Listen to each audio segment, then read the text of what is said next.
Can I ask other witnesses, what is your assessment of the current provision of SEND support in mainstream schools? Perhaps starting with Margaret. Thank you. Well, I think we're extremely worried about the situation, the current situation. School and college leaders tell us that it's not working in terms of the resource they're receiving in order to support the young people that they serve.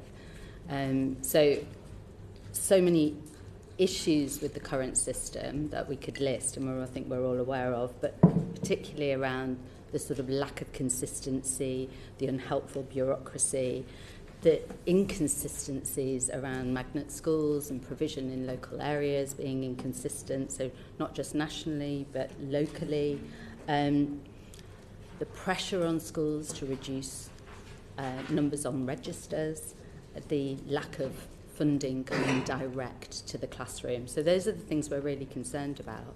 But we do think there's a lot of brilliant work being done in the system, and we're really excited about the commitment to inclusion and the opportunity to build on the expertise that exists already.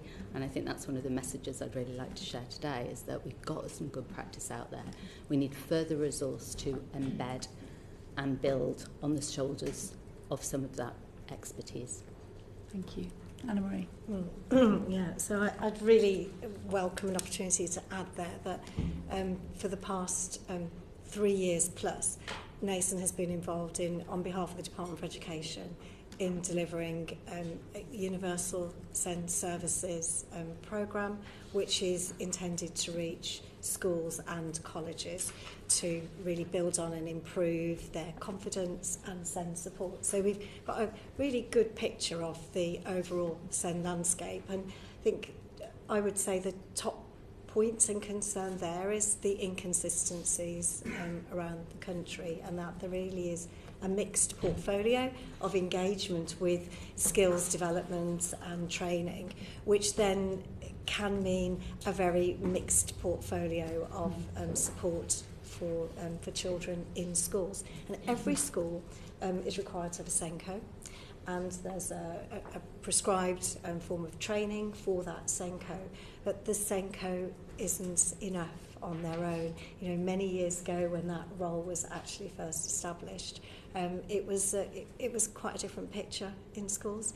So we have a single person who is really seeking to lead on SEND within their school and to influence all of the practitioners and the practice. So I think that's a challenge. We've got this leader with a very key role, and we've got a bit of a mixed range of commitment from other teachers within school, and I'm really referring to mainly mainstream.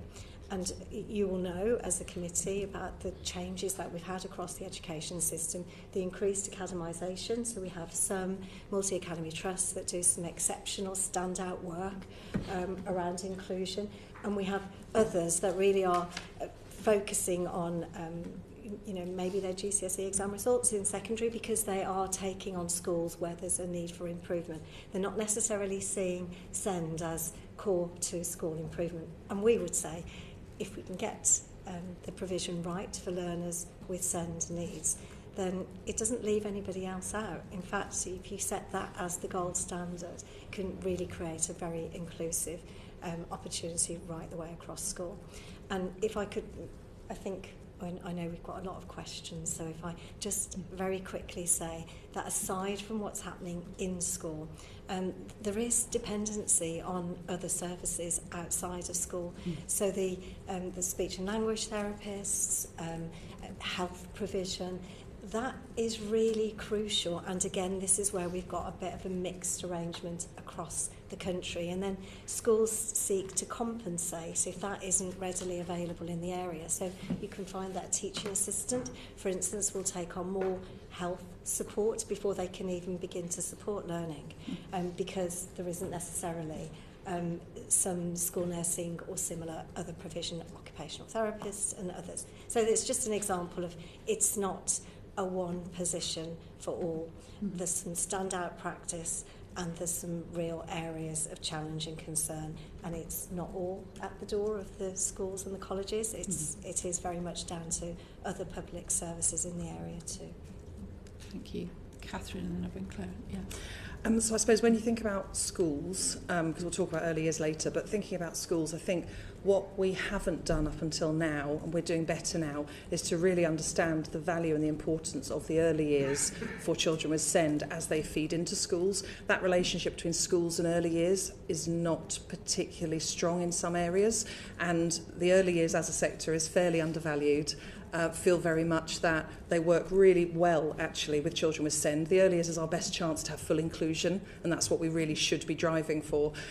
Where that's the possibility, that needs to be there for all the children and the families have the confidence to then say, when we move into school, we're confident to move into a mainstream school. Sometimes when that's not valued, you end up with a situation where more children are looking to go to special education, so more families are looking to go to special education simply because they don't trust the system. So I think when you look at schools, that valuing of the early years, and also from local authorities, really valuing the numbers from the early years, the statistics, who's coming through. We need to start our pipeline earlier, which will then benefit our schools, so we know which children are coming through and we can support them effectively. Thank you. Claire. Just very briefly on FE, one of the main differences between colleges and schools is SEND support. There's no equivalent to the notional £6,000 in colleges. I know that the committee heard quite a lot about the high needs funding formula in your last evidence session. The other formula you need to be aware of is the 16 to 19 national funding formula, and there's no reference to SEND within that, which makes it very difficult for colleges, and they are performing miracles despite that. Given the large number of SEND learners in colleges, nearly 30% of 16 to 18-year-olds and 18% of adults.